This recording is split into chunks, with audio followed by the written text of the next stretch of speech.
Hi everyone, welcome back to last tutorial for the preparation of TET and TSC. Christmas season వల్ల కొంచెం ఈ month అంతా full హడావుడిగా ఉండటం వల్ల ఏమాత్రం వీడియోస్ చేయలేదు. కాబట్టి నేను మీకు ఆ విషయం అంతా కూడా ముందే మీకు అప్డేట్ ఇచ్చాను. ఇక నుంచి మనము డే ఆఫ్టర్ డే డెఫినెట్గా ప్రతి క్లాస్ రావటం అనేది జరుగుతుంది. దాన్ని మీరందరూ గమనించగలరు.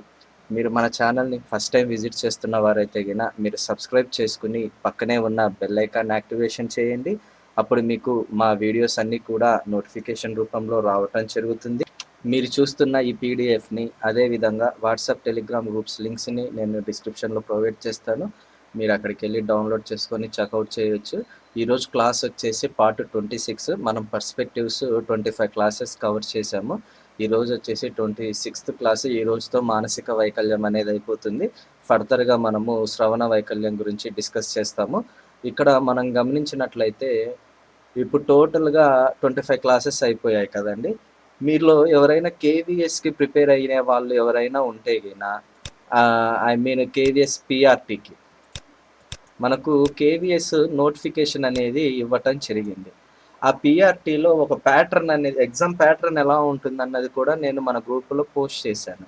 ఇప్పుడు ఆ సిలబస్లో మనం చూసినప్పుడు పెడగాగికి ఎక్కువ మార్క్స్ ఇవ్వటం అనేది జరిగింది. పెడగాగికి వచ్చేసి ఎన్ని మార్క్స్ కేటాయించారంటే 60 మార్క్స్ను కేటాయించడం అనేది జరిగింది ఓన్లీ ఫర్ పెడగాగి. అయితే ఈ పెడగాగిలో సబ్ టాపిక్ ఏముంది అంటే పర్స్పెక్టివ్స్ ఇన్ ఎడ్యుకేషన్ ఉందమ్మా.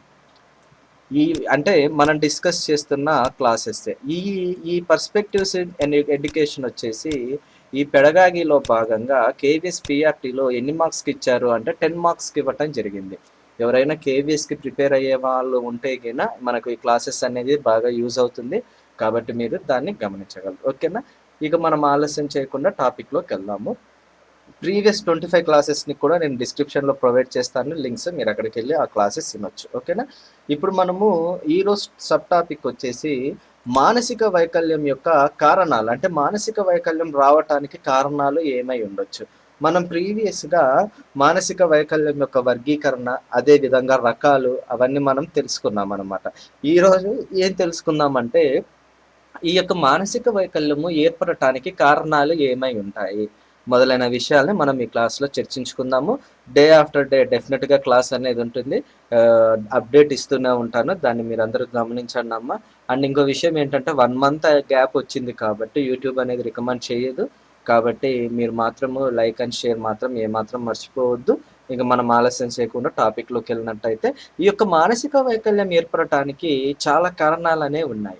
అందులో మనం గమనించినట్లయితే 4 ప్రధాన కారణాలను మనం చర్చించుకుందామమ్మా. ఏంటవి అంటే జనన పూర్వ కారణాలు, జనన సమయ కారణాలు, జననాంతర కారణాలు, పరిసర, సామాజిక, మానసిక కారణాలు.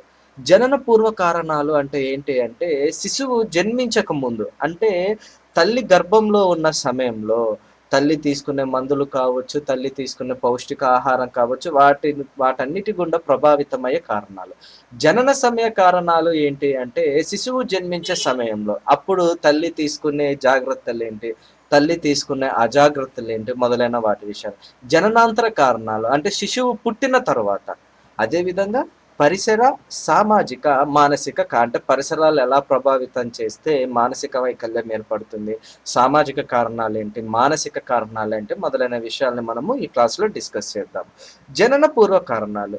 జనన పూర్వ కారణాల్లో మనం చూసుకున్నట్లయితే తల్లిదండ్రులు దగ్గరి సంబంధాలను పెళ్లి చేసుకోవటము, అదేవిధంగా మేనరికాలలో వివాహం చేసుకోవటము, వీటి మూలాన ఏం జరుగుతుందంటే మానసిక వైకల్యం ఏర్పడే అవకాశం ఉంటుందమ్మా పిల్లల్లో. అంటే పూర్వకాలంలో ఏం జరిగేది అంటే మన పిల్లని వేరే వాళ్ళ ఇంటికి పంపడం ఏంది, ఈ అమ్మాయి ఈ అబ్బాయికి అని చిన్నప్పుడే పుట్టగానే డిసైడ్ చేసేస్తారనమాట. అంటే వారికి ఆ యొక్క వరుస అనేది ఉన్నప్పుడు ఆ ఈ అమ్మాయి ఈ అబ్బాయికి, ఈ అబ్బాయి ఈ అమ్మాయికి అని పెద్దలు నిశ్చయించడం అనేది జరుగుతుందన్నమాట. అవే మేనరికపు వివాహాలు, దగ్గరి సంబంధాలు. అంటే వారు ఏంటంటే వారు ఏ దృష్టితో ఆలోచించారంటే కళ్ళ ముందు వారి పిల్లలు వాళ్ళ కళ్ళ ముందే ఉండాలి, పెళ్లి చేసుకొని ఎక్కడికో వెళ్ళటం ఎందుకు, మనమే చేసేస్తే మన తరపున వాళ్ళకే చేసేస్తే మన కళ్ళ ముందే పిల్లలు ఉంటారు కదా, సంతోషంగా ఉంటారు, మన కళ్ళ ముందే ఉంటారు అనే ఆ యొక్క నిర్ణయంతోటి దగ్గరి సంబంధాలను చిన్నప్పుడే నిశ్చయించడం అనేది జరుగుతుంది కొన్ని విషయాల్లో. అదే విధంగా కొంత వయసొచ్చాక కూడా దగ్గరి సంబంధాలను చూసి పెళ్లి చేసుకోవడము, మేనరికాలలో వివాహం చేసుకోవటము ఇలాంటివన్నీ మనం గమనిస్తాం. ఆటి గుండా ఏమవుతుంది అంటే పెళ్లి చేసుకున్న వారు బానే ఉంటారు. వారి పిల్లలే మానసిక వైకల్యంతో పుట్టే అవకాశం ఉంటుంది అని మనకు తెలపటం జరిగిందమ్మా.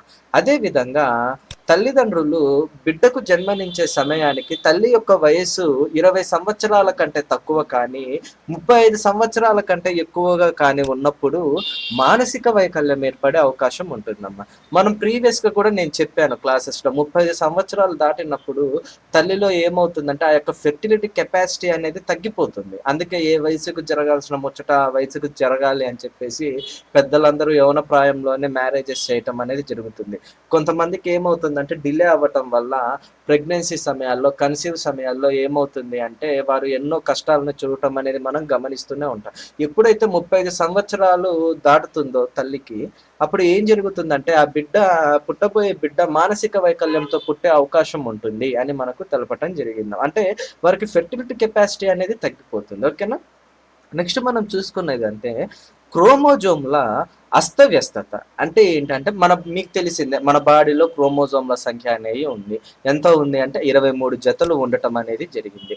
ఈ యొక్క 23 జతలకు అంటే ఇప్పుడు మనకు టోటల్ నంబర్ ఆఫ్ క్రోమోజోమ్స్ అని అడుగుతారమ్మా. పెయిర్స్ అని ఇస్తే 23 pairs. Total number of chromosomes అంటే 46 అవుతుంది. ఓకేనా? ఖచ్చితంగా గుర్తుంచుకోండి. ఓకేనా? ఈ యొక్క 23 జతల క్రోమోజోమ్‌లలో ఒక జత ఎక్కువ కానీ, లేకపోతే ఒక జత తక్కువ కానీ, లేకపోతే ఒక క్రోమోజోమ్ సంఖ్య ఎక్కువ కానీ, ఒక క్రోమోజోమ్ సంఖ్య తక్కువ కానీ ఉన్నప్పుడు దాన్ని క్రోమోజోమ్‌ల అస్తవ్యస్తత అంటాము. ఇలాంటి సమయంలో కూడా మానసిక వైకల్యం ఏర్పడే అవకాశం ఉంది అని మనకు తెలపటం జరిగింది. 21వ జతలో 3 క్రోమోజోమ్‌లు ఉంటాయమ్మా. ఇలా ఉండటం వల్ల ఏం జరుగుతుందంటే డౌన్ సిండ్రోమ్ ఏర్పడటం అనేది జరుగుతుంది. 21వ జతలో 3 క్రోమోజోమ్‌లు ఉండటం వలన డౌన్స్ సిండ్రోమ్ అనేది ఏర్పడుతుంది.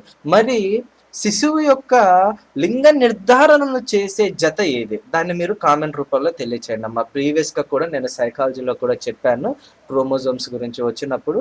అంటే శిశువు యొక్క లింగాన్ని నిర్ధారణ చేసే జత ఏంటి? ఆ క్రోమోజోమ్ జత ఏంటి? ఆ పెయిర్ ఏంటి అన్నది మీరు కామెంట్ రూపంలో తెలియచేయండి అమ్మా. నెక్స్ట్ వచ్చేసి జన్యుపరమైన అస్తవ్యస్తత. ఇప్పుడు మీకందరికీ తెలిసిందే జన్యువులు అంటే ఏంటి? Nothing but jeans. ఇప్పుడు ఏం జరుగుతుంది? ఈ జీన్స్ వల్లే కదా ఈ జీన్స్ ఎక్కడి నుంచి వస్తాయి? తల్లిదండ్రుల నుంచి పిల్లలకు సంక్రమించడం అనేది జరుగుతుంది.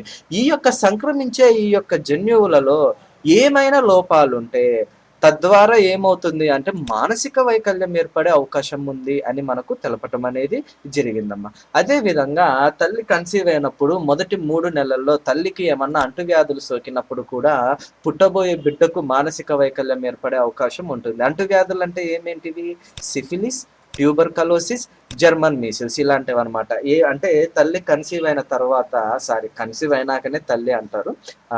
కన్సీవ్ అయిన తర్వాత మొదటి 3 నెలలు గర్భస్థ సమయంలో తల్లికి ఏమన్నా అంటువ్యాధులు సోకినప్పుడు ఏం జరుగుతుంది అంటే పుట్టబోయే బిడ్డకు కూడా మానసిక వైకల్యం ఏర్పడే అవకాశం ఉంది అని మనకు తెలపటం అనేది జరిగిందమ్మా.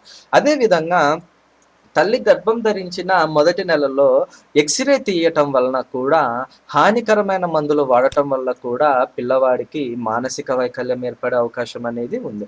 అందుకే ఎక్స్‌రేలు చాలా వరకు తక్కువ తీస్తారు. ఎక్కువగా ప్రిఫర్ చేయరు. ఎందుకంటే ఆ యొక్క రేడియేషన్ లెవెల్స్, ఆ యొక్క రేస్ అనేవి వాటి వల్ల ఎఫెక్ట్ అయ్యే ప్రమాదం అనేది ఉంటుంది. అదే విధంగా హానికరమైన మందులు అంటే కొన్ని మందులు అనేవి ఎక్స్‌పైరీ డేట్ అయిన మందులు ఇవన్నీ కూడా ఎక్స్‌పైరీ డేట్ అయిన టాబ్లెట్స్ అన్నీ కూడా హానికరంతోటే సమానం. అందుకే టాబ్లెట్స్ మీద ఎక్స్‌పైరీ డేట్ అనేది ఉంటుంది. ఇలాంటి హానికరమైన మందులు వాడటం వల్ల ఏం జరుగుతుంది అంటే పుట్టబోయే శిశువు కూడా మానసిక వైకల్యంతో ఏర్పడే అవకాశం అనేది ఉంది. అదే విధంగా తల్లిలో ఉన్న అధిక థైరాయిడ్ పిండం యొక్క కేంద్ర నాడి మండలం పైన ప్రభావం చూపించినప్పుడు కూడా మానసిక వైకల్యం అనేది ఏర్పడే అవకాశం ఉంటుంది. అదే విధంగా తల్లికి అదే విధంగా బిడ్డల బ్లడ్ గ్రూప్ సేమ్ అయినప్పుడు అంటే ఒకే బ్లడ్ గ్రూప్స్ ఎన్నమ్మా? ఏ, బి, ఏబి, ఓ. ఇలాంటి ఈ బ్లడ్ గ్రూప్స్ అన్నీ కూడా తల్లిది ఒకటే బ్లడ్ గ్రూప్, బిడ్డది ఒకటే బ్లడ్ గ్రూప్ అయినప్పుడు కూడా పిల్లవాడికి మానసిక వైకల్యం ఏర్పడే అవకాశం అనేది ఉంటుంది. అదేవిధంగా తల్లికి చక్కెర వ్యాధి, అధిక రక్తపోటు, మూత్రపిండ సమస్యలు, పోషకాహార లోపం ఉండటం వల్ల కూడా పిల్లవాళ్ళకి మానసిక వైకల్యం ఏర్పడే అవకాశం ఉంటుంది. అందుకే ఏం చేస్తారంటే కన్సీవ్ అయినప్పుడు చాలా జాగ్రత్తగా చూసుకోవటం అనేది జరుగుతుంది.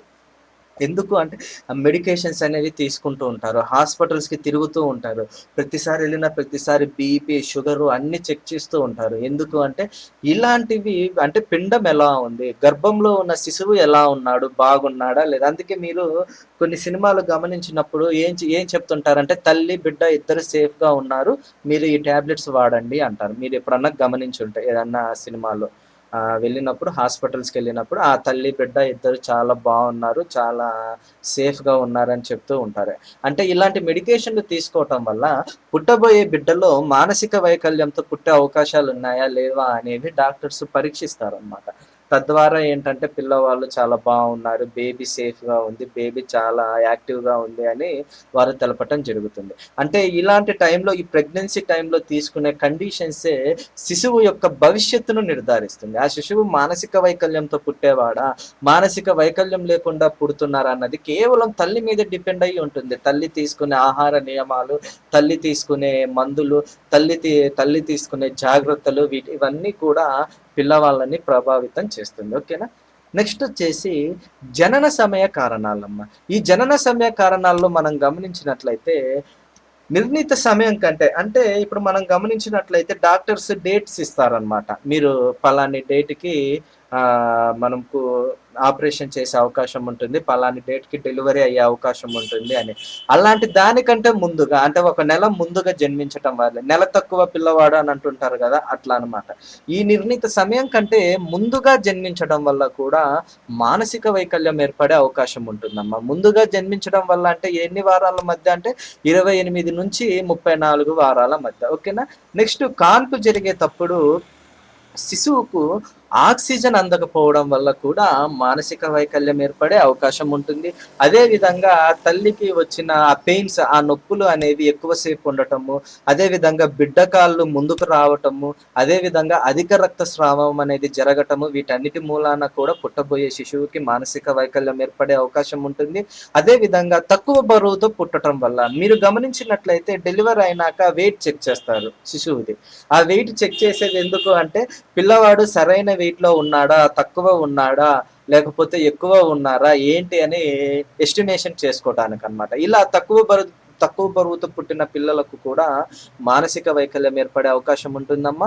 అదేవిధంగా పుట్టిన వెంటనే పచ్చకామర్ల వ్యాధి సోకడం వల్ల కూడా మానసిక వైకల్యం ఏర్పడే అవకాశం ఉంటుంది. నెక్స్ట్ కాన్పుకు ఉపయోగించిన పరికరాలు జాగ్రత్తగా ఉపయోగించకపోవడం వల్ల కూడా మానసిక వైకల్యం ఏర్పడే అవకాశాలు ఉంటుంది. నెక్స్ట్ తలకు బలమైన గాయం అవ్వటం వల్ల తలకు గాయమైనప్పుడు ఏమవుతుంది? సెరిబ్రము ఇవన్నీ దెబ్బతినే అవకాశం ఉంటుంది కదా! వీటన్నిటి మూలాన కూడా మానసిక వైకల్యం ఏర్పడే అవకాశం ఉంటుంది. నెక్స్ట్ కాన్పు సమయంలో తల్లికి మూర్ఛలు రావటం, లేకపోతే అధిక రక్తపోటు మూలాన కూడా మానసిక వైకల్యం ఏర్పడే అవకాశం ఉంటుంది.